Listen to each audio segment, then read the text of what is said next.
ecosystem in tatters. Human remains were discovered washed up on shore. Australia's largest state has become the deadliest shark attack zone on the planet. There's certainly a huge concern in the community. The great white shark. It's just a fierce, fierce creature. Responsible for 5 fatalities in just 10 months. 2 people were totally consumed, 2 were bitten in half, and the 5th one was so severely mauled. Now, these terrifying events, from the closest encounters. I just saw this massive shadow of a shark and just blood. Some who have lost. It's just one of those things that you just think will never happen to your family. And the lucky ones who survived. I thought, I'm dead. We explore why this terrifying phenomenon is happening. Clearly, something has changed. So little is known about sharks, and that's the problem. That's a massive shark. And for the first time, We need to coexist with sharks. the unique shark investigation team reveals extraordinary shark attack technology, We should have a product for the market pretty soon. which will change the way we enter the water forever. This is Australia's deadliest shark coast.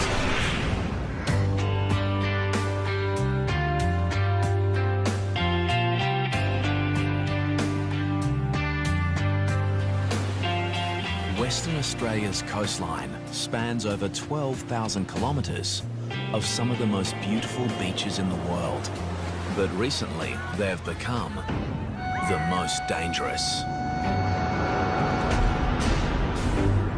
Western Australia had a charm period between 1925, when there was an attack at Cottesloe, and 2000, when Ken Crew was taken at North Cottesloe. That's a period of 75 years in the metropolitan area. But attacks have escalated in recent years. We've had 10 since 2005, and we've had 5 in less than 12 months. This unprecedented spate of fatal shark attacks has triggered a wave of fear amongst the West Australian community. The impact has a profound effect on the lives of many, especially those unlucky enough to witness these horrific events. I'll just pull the car up there and drop it in just there. It's cooking. 22-year-old surfer Matt Holmes travelled 2 hours north from Perth with his mates to a popular surfing location called Wedge Island. Yeah, we were just so excited to run around throwing the ski in as quick as we could to get out there. Together, they'd had years of experience surfing the West Australian coast.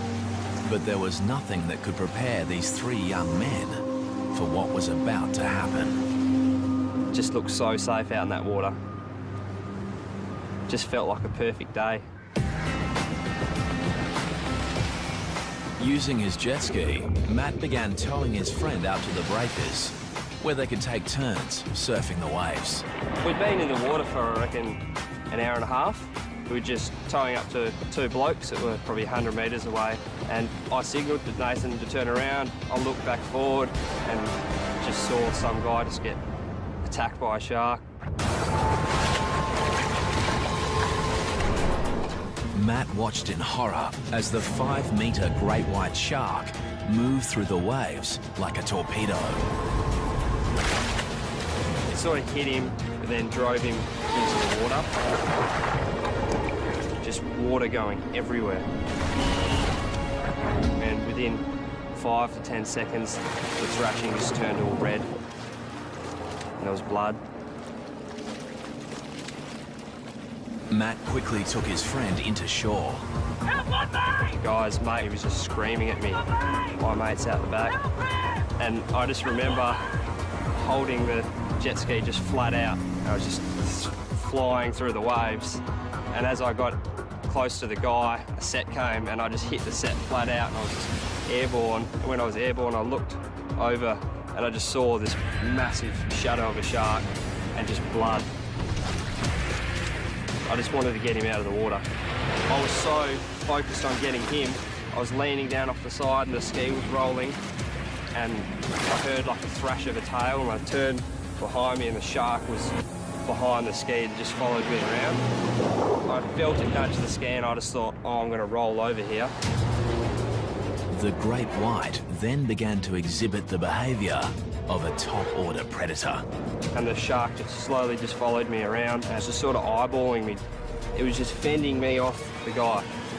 Just the way it was just hugging me off him, I couldn't get any closer. They say they bite humans and let go. This shark was determined. This shark was fending me off the body. This shark wanted him. Despite placing his own life at risk, Matt's efforts were to no avail. As I got closer to him, he just took the rest of him and dove off into the white water. No one on the beach that day could predict the horrific events that unfolded so quickly and that tragically took the life of Ben Linden. He was 24. His body was never recovered. Witnesses say the shark was at least 4 to 5 metres. With one bite, it cut the young victim clean in two. Ben would become the 5th shark attack victim in less than 10 months. And Western Australia would earn the unenviable title as the world's deadliest shark coast. Several beaches were closed yesterday. It was the second day in a row swimmers were forced out of the water. There's no doubt attacks are up. The question is why. As the media feeding frenzy on shark hysteria gathers momentum, A killer shark is prowling Western Australia's southwest coast. the authorities launch a full-scale shark task force to investigate why this is happening. The government had to respond to a situation of 5 fatalities.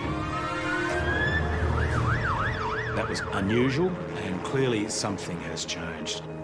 I'm of the view, whether it's scientific or anecdotal evidence, that the number of sharks have increased, and that has proved to be a threat. Investigations into all 5 recent shark fatalities reveal just one suspect. The great white shark, recognised as the fiercest predator on the planet. Many believe their protected status over the past 15 years may be to blame. The great white shark's been protected in Australia since 1997 and in Western Australia for the same period. One of the enduring theories is that since their protection, their numbers have exploded. So what is drawing the sharks into the Western Australian coastline? To be honest, it's a really difficult question to answer. I think that there are definitely times of year where sharks are more common off of the WA coast, and there are times of year when they've kind of left the coast and have gone to other regions. Theories include the resurgence in whale and seal populations along the coast, while others believe a decrease in fish stocks has the sharks coming closer into shore looking for food. You know, there always has been sharks, but not like there has been the last few years. They're following the cray boats around while they're pulling pots every day. Sharks, and it'll probably be the same sharks, are following the boats because they're letting go of their old bait, and also it's attracting the smaller fish at feeding on that bait as well, so it's a very easy feed for them. Scientists believe a significant rise in the ocean's temperature may also be bringing sharks closer into the coastline, looking for cooler pockets of water. White sharks are more common in cooler, temperate waters, but they do move very large distances out of those typical temperature regimes.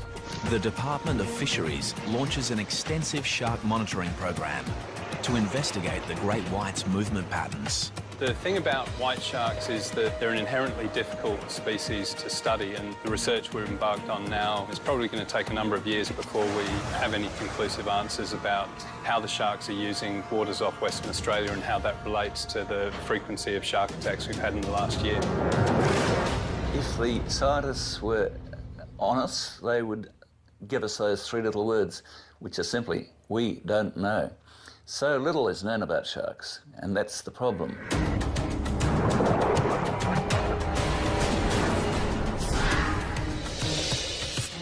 While the quest for answers continues, the world's attention turns on Western Australia's south coast.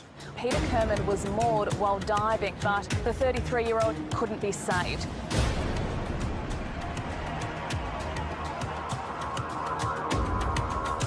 On a windswept beach south of Perth, Sharon Burden weeps alone. This is where her son Kyle was taken by a killer shark. In the coastal town of Bustleton, the impact from shark attacks has seen an 80% drop in bookings at the local dive shop. Even though there has been a lot of attacks in a short time, we've still been trying as hard as possible to continue business as usual. Diving in the area for the past 19 years, Alicia has her own thoughts on why there may be more great whites along the south coast. There are theories about why we've had so many attacks in such a short time, and one of them is because of a large female that has resided at Cape Naturalist for many years, and just the fact that a female resides there brings in males looking to mate. Could this be the rogue shark that claimed the life of 31-year-old father of two, Nick Edwards? That morning I was getting ready for work, and usually Nick would go down to Gracetown for a morning surf. Oh, let's get you ready for Daddy, hey? Nathan was at school and Lucy was waiting for him to get home because he would care for her while I went to work.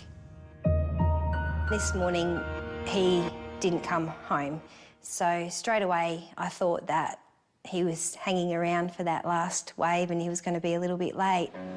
A short distance away in Gracetown, local surfer Rob Alder was watching from his balcony as his mate hit the waves. Rob was supposed to be with Nick, but fate kept him at home.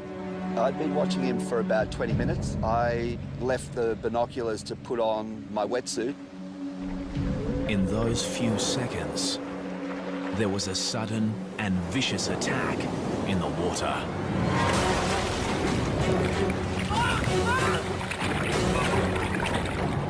I came back to the binoculars and saw just a half a board bobbing around, and I thought maybe he'd had a heavy wipeout and possibly broken his board, which is not uncommon here, and that he'd surfaced. But I let a couple of waves roll through and he didn't come up, and then I figured something wasn't right.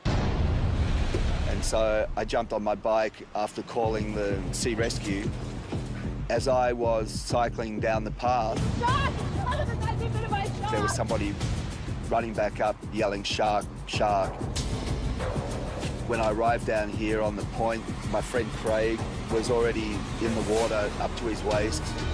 He started waving at me furiously, so I ran down to where he was.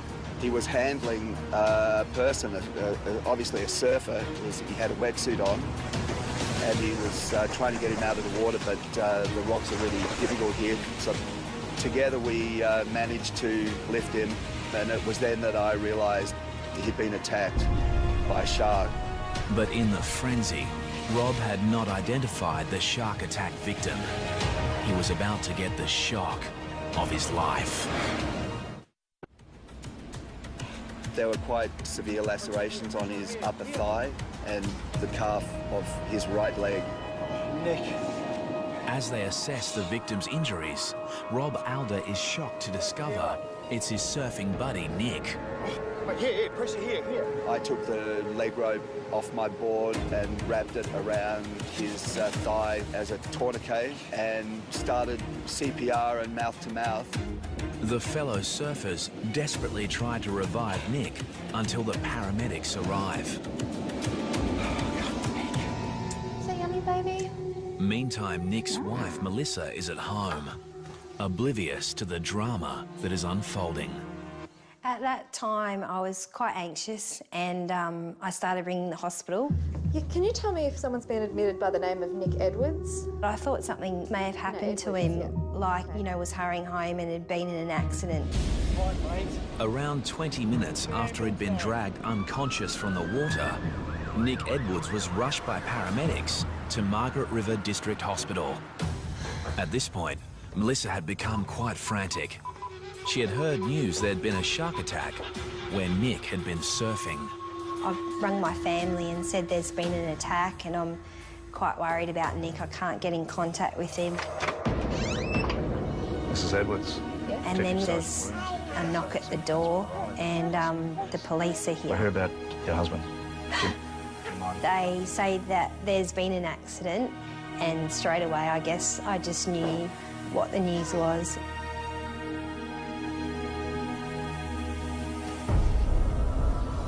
The victim was dragged from the water unconscious. He died on the way to hospital.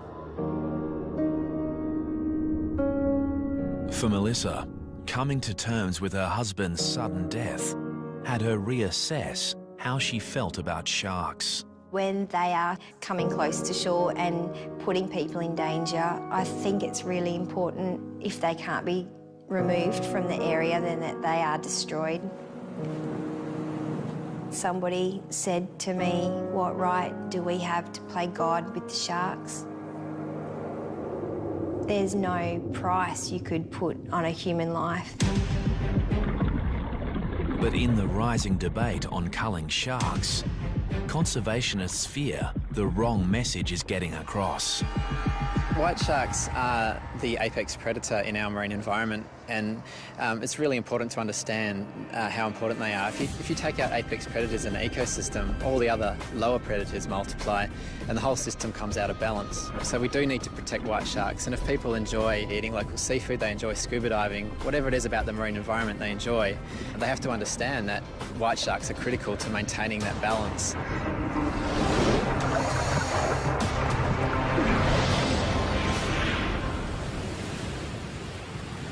In Perth, daily shark sightings forced the closure of many popular swimming beaches. But despite the increased shark threat, there are still a few brave souls who aren't afraid to venture into the water. Just like to welcome everyone aboard Blue Destiny. My name's Mark, I'm the skipper. Today, divers are heading to the northern tip of Rottnest Island, a popular tourist island just off the coast of Perth. Do you want to see a shark? Hope so. With some trepidation, they're about to dive the exact same location, which only 12 months ago was the scene of a horrific shark attack.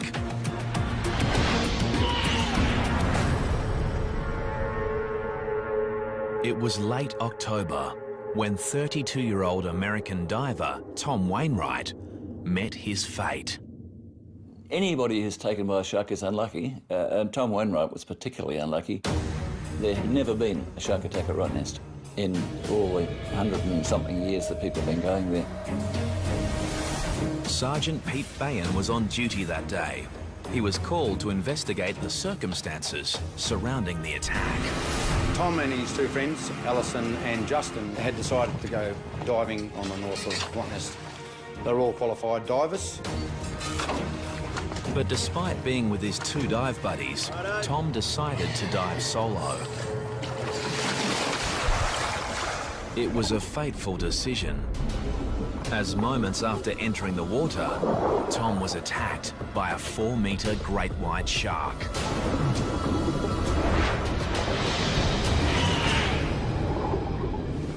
Justin and Alison noticed a disturbance on the surface where a huge amount of bubbles came to the top.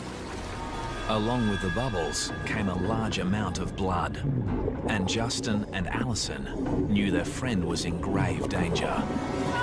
They've gone over to where Tom is and they managed to pull him on board. They saw that he received a massive injury to his left side. His left arm was missing and there seemed to be a circular bite from the top of the shoulder, which had gone around through to the centre of his chest and out to through to his left hip. So it was like a half-moon shape that had gone. It was a brutal, savage bite. Shark hunting patrols are resuming this morning for the great white that's believed to be responsible. Tom Wainwright would become the second shark fatality in less than 2 weeks, following the disappearance of a swimmer at the beach suburb of Cottesloe. After 2 days of searching, the only trace of Bryn Martin are his speedos, triggering speculation that a rogue shark may be responsible. And for shark author Hugh Edwards, it's a theory that should not be ruled out. It is not unlikely that you've got one shark that is either old and finding natural prey difficult to catch, or has found how easy human beings are to catch. The problem is it's very hard to collect direct evidence of what shark's been involved in an attack. But based on all the circumstantial evidence, such as the size of the shark, the locations, the periods between shark attacks, there's not a very strong case that the same shark has been involved in all of our attacks over here. Serial offender or not, the Western Australian government moves to allow the killing of any shark that poses an imminent threat. If a shark is staying around a popular tourist beach area and staying within that vicinity, it's got to feed. That's the harsh reality, so there is a threat there.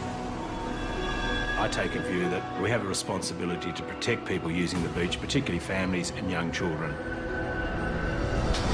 So this deadly hunter has now become the hunted. The baited hooks were set up in a capture and kill operation, the first of its kind in WA.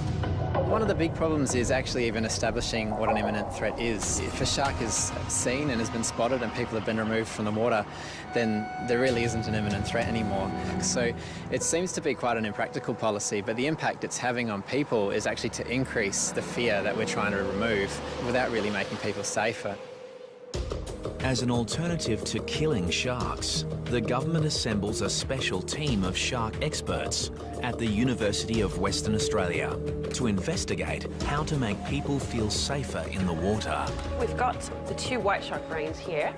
Professor Sean Collin, a world leader in shark sensory biology, leads a team of specialists who have spent many years attempting to understand shark behaviour. The great white shark is one of the largest predators in the world of the cartilaginous fishes family. It's been around over 400 million years and has developed a whole battery of sensors that makes an exquisitely tuned predator. The team's research into shark sensory systems has led to the development of new shark deterrents, which the team is now preparing to test in the field. For the first time, they are packing up their entire laboratory and taking it into the domain of these deadly predators. This is a large undertaking, but I believe this is a wonderful opportunity to restore confidence of the public to re-enter our beautiful waters. As they embark on their 1,100-kilometre journey north, the team is hopeful that they'll get some results.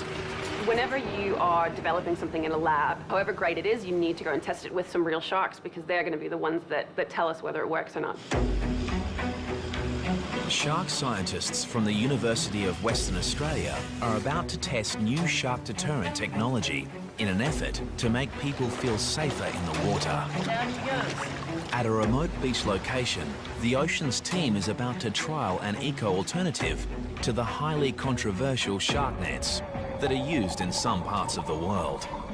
Netting on beaches has been used for many years to deter sharks, but there's a lot of evidence now to suggest that that is not effective and that, in fact, sharks and many other marine life are killed by these nets. The alternative is a bubble curtain, which quite simply is a wall of bubbles designed to interfere with the shark's senses, including hearing, as well as the shark's lateral line. Lateral line extends over the head and flank of all sharks and detects very minute water movement as the animal moves through the water. Research suggests that sharks will be frightened away by the interference caused by the bubbles. This theory is reinforced after a few days of testing in the field. And you can see it perfectly how he's well within the testing area. Sharks are recorded entering the bubble-free zone, while amazingly, no sharks venture into the bubble net area. We've taken something that was developed in the lab, we've shown we can actually test it in the field, so it's been an absolute success. The team is hopeful that one day bubble curtains will become an eco-alternative to shark nets around the world.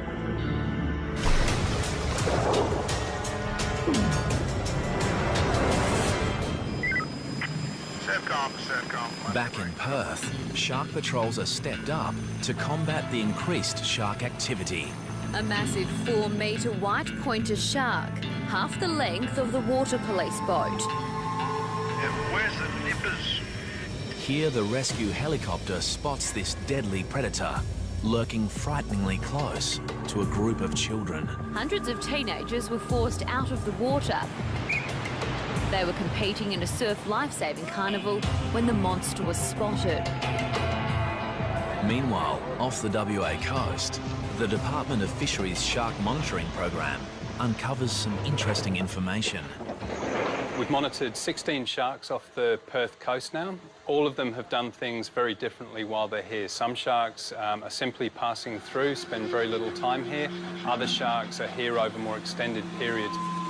The monitoring program includes the use of new satellite receivers, enabling shark alerts to be posted on social media sites when tagged sharks swim into populated areas.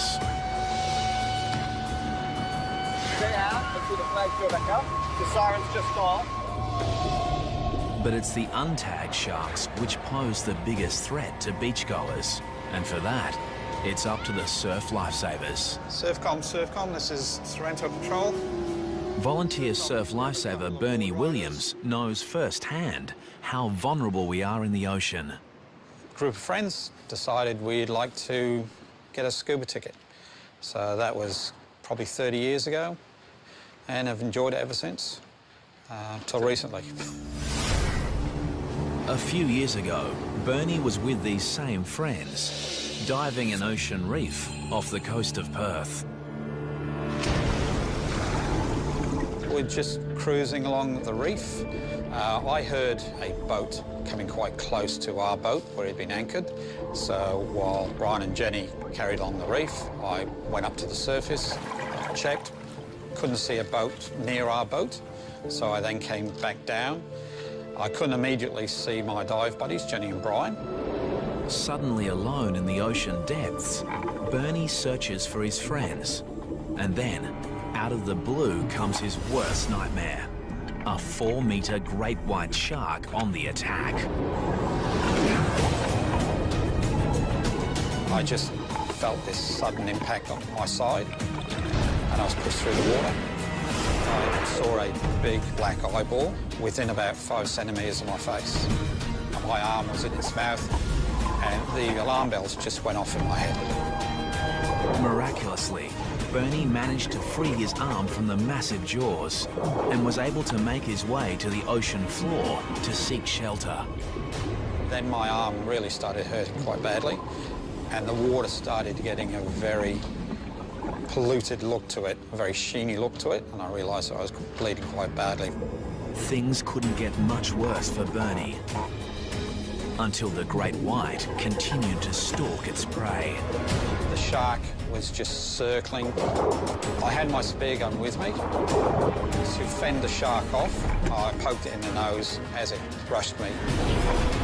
I think it knew that it had a meal there. I was tucked up against the reef watching the shark when I felt someone touch me on the shoulder, and it was the dive buddies.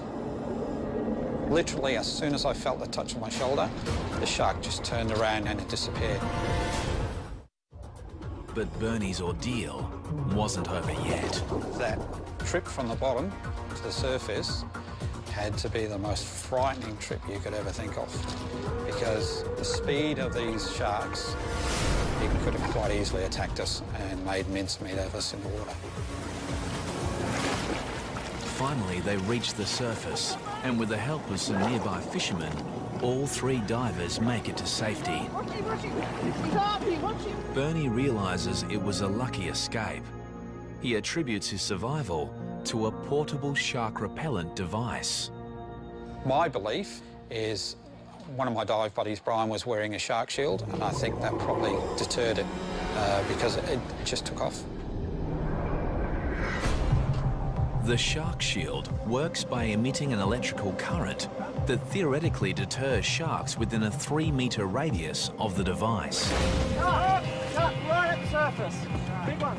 Right now, the shark shield is being tested by the oceans team off the WA coastline. So we're just touching the shark shield to the top of the rig here.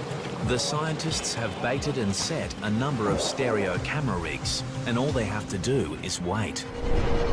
Recent testing using the shark shield on great whites showed the device had a clear effect on the animal's behaviour. But it also showed that the shark was not repelled in all situations. Essentially, if a long enough period of time was given, the sharks would eventually still take the bait while the device was active. And so, really, it's still a little inconclusive as to whether this device is really functioning as effectively as it could do. Yeah. And when the scientists review the footage from their own experiment... And he just goes out. On the nose Yeah, you got it on the beak. The results reinforce the theory that the sharks get used to the device over a period of time. Yeah, he's now straight away coming back. Yeah. So really what we need to do is look at ideas on how we can actually change the electric field so that when those sharks come round again, they're not presented with the same original source, it's actually a different field. And so this would then continue to be an effective repellent over a long period of time.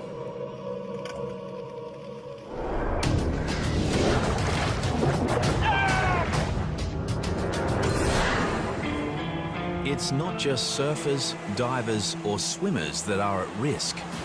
Any surf craft on the water is in danger of being attacked by sharks. As Martin Kane discovered while surf skiing with friends at a popular beach just north of Perth. When you get out there at sunrise, it's a very spiritual experience. It's just a great way to start a day. It was on one such day that Martin and friends encountered a pod of dolphins, a stunning and quite common event. Except these dolphins were behaving strangely. There's about 5 dolphins on my right as I passed by. We're actually huddled up together in a very tight formation, almost floating. We stopped for a while. Martin stopped, but a few of the rest of us stopped for a bit longer because we were so interested in it. Martin began to paddle off, leaving the group behind. And at that moment, a 3-metre great white shark began moving towards him at a speed estimated to be up to 45 kilometres per hour. And then this almighty crash and bang. So I grabbed the ski in its jaws, lifted it up in the air, probably 2 or 3 metres, and then I toppled out on the front. Martin's screams went through the air, and all I could see was the ski being spun around and just thrashing and splashing. When Martin finally surfaced, he realised he'd been attacked by the world's deadliest predator. It was just an awesome power, this thing. The tail was just going, you know, left to right like this, and the head was going in the same direction. And I could hear a sort of a hum coming off, you know. Just an amazing, just a fierce creature, absolutely, you know, going ballistic. The shark had ripped a huge hole in Martin's surf ski, and he was 150 metres from shore and even further from his friends. I was swimming to shore, felt like in concrete almost. And all I was thinking of, perhaps he's going to take my legs, or I get chopped in two. With the great white right behind him, Martin was now swimming for his life. All that was going through my mind at the time was, I'm dead, perhaps he's going to take my legs, or I get chopped in two. Luckily for Martin, his friends Kim and Dale were quick to react. Dale said, get on the back of the ski.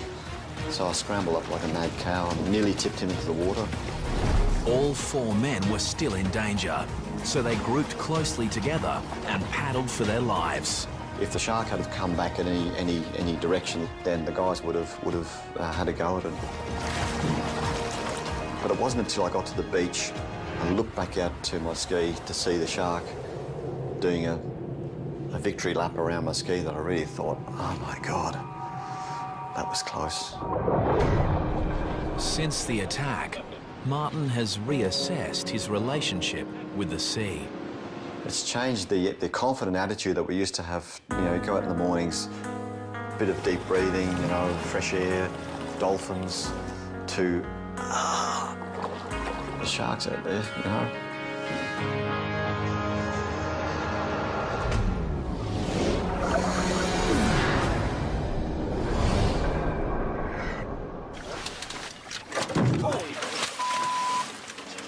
almost took the motor off. In Western Australia, many of the shark sightings have been caught on video. Weather looks good, no swell. And none more chilling than this footage, taken by freediver Nathan Podmore while on a diving expedition 4.5 hours north of Perth. Hopefully there's a few fish about. When Nathan and his friend Dave enter the water, there are a few fish about, but just not the ones they were expecting. In the water for a couple of minutes, and just next minute just heard Dave just scream my name. There was definitely something in his voice that just said we're in a bit of strife. And turned around and it's just like, whoa. The two young men are confronted by a 4-metre great white shark. It was unbelievable. Just look, they're like a torpedo underwater. They're absolutely massive. And it came in straight at us both and it sort of just broadsided in front of us. I had a good opportunity to just give it a good whack, sort of as hard as I could whack. I punched it in the side of its face and it didn't like it much. Incredibly, Nathan and Dave were able to scramble aboard their boat. You don't see one of them every day and you don't want to see one of them every day. It's something extraordinary. On this occasion, the boys were lucky to have a spear gun for protection. But in most cases, the only thing between you and a shark is the wetsuit. And off the coast of Western Australia, the ocean scientists believe they've finally found a way to make the wetsuit shark-proof. Dave, so these are some of the wetsuit designs that we've come up with using... After years of research, they're about to test new wetsuit prototypes, which have been designed in conjunction with a leading product developer. The most common question that we get asked when anybody gets a wetsuit is, I don't want to look like a seal, and what colour do sharks like? Well, we think now, based on the science that's been done, the research that's been done so far, we know the answer to that question. The answer comes following the Ocean Institute's compelling study of the evolution of the shark brain. Here, Dr. Kara Yopak compares the brains of a great hammerhead shark and a manta ray with the smallest brain of them all. Believe it or not, that's the brain of the great white shark, which is actually quite small relative to its body size. But what is really impressive about the great white brain are these visual brain regions, which are these two lobes located here. And this is the part of the brain that receives the majority of visual input. So what this tells us is that the great white is actually a very visual predator. And so it's far more likely that using a visual repellent is going to be more effective in this species. This leads to the research team's breakthrough discovery, revealing sharks may actually be colorblind. Once you know what the shark can see, you can then start to design things which will either be very visible to the shark or actually quite cryptic to the shark. With this knowledge, the new prototype wetsuit designs include a camouflage suit for divers, while surfers will adopt a striped base pattern, much like a poisonous sea snake, and shown underneath this surfboard. The strategies are twofold. One is a can't see me strategy, cryptic in the water, and the other one is a can see me but don't eat me strategy. The idea being that even though you're perceived, you're not perceived as a meal. Today, the Oceans team is about to test the camouflage design against the popular black wetsuit. Each test wetsuit will be filled with a mix of fish and tuna oil attached to a stereo camera rig. Hi, Caroline. And lowered to the ocean's depths, where hopefully some sharks will take the bait. Just watch the waves, boys. And now, the answer to the biggest question of all. Do the shark-proof wetsuit designs actually work?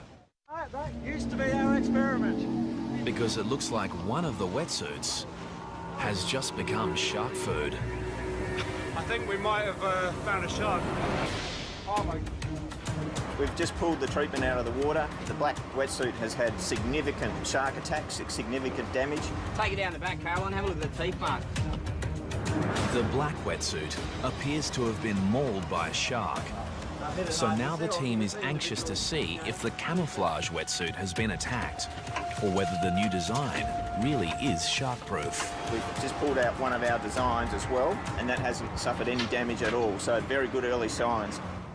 The team retrieves the underwater camera. Yeah, there it goes. Okay. and reviews the footage to find out what actually happened. And there she goes. Okay. She's having a bite. Look at that, she's nearly getting the barrel in her mouth. That's a massive shark. This huge tiger shark destroys the traditional black wetsuit in one bite, desperate to get the bait hidden inside. And this is the control. And to reinforce the science, even though this barrel is filled with the same bait, this deadly predator shows little interest in the new camouflaged wetsuit, leaving it completely unscathed. If you compare this with what happened with the control, I mean, while it might be early days, there is no denying this is a significant breakthrough, which may just revolutionise the world's wetsuit market. It's full steam ahead from here. We'll continue the science and the research, and we should have a product for the market pretty soon that's going to make people feel a lot more comfortable about being in the water.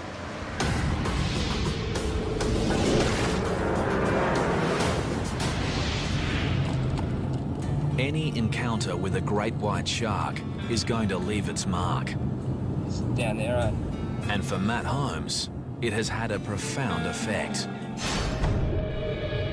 Every night, the whole thing goes through my head. And what I could have done different, and if what I did was enough. Today, Matt has returned to the beach where a great white shark claimed Ben Linden's life. Still remember going out through here, just flat out. But he can only watch on as his friend takes their beloved jet ski out for a spin. I struggle to go out on the boat for a fish nowadays. I just feel like it's all going to happen in front of me again. Just never thought it would happen, but unfortunately in WA it's happening all the time.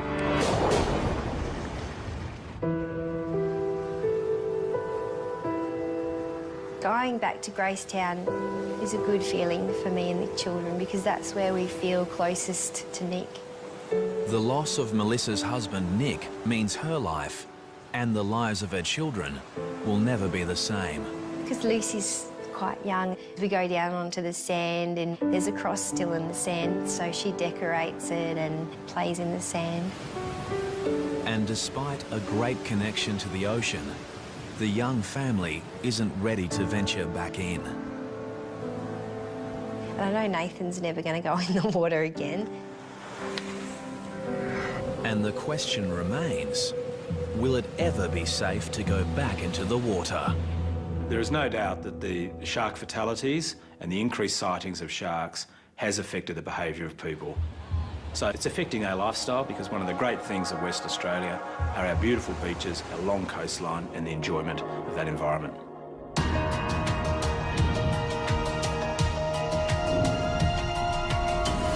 Despite the great white shark being the apex predator of the world's oceans, that's a massive shark. And all the scientific minds and money behind the research, these formidable animals remain an enigma. But shark scientists believe that is all about to change. It's my hope that we can very soon understand more about the shark and the environment in which it lives. We need to coexist with sharks. Their presence within our ecosystems is vital. At the moment, the only certain things we can say is that there will be another shark attack. We don't know when and we don't know where. And there is one more certainty. For now, Western Australia remains the world's deadliest shark coast.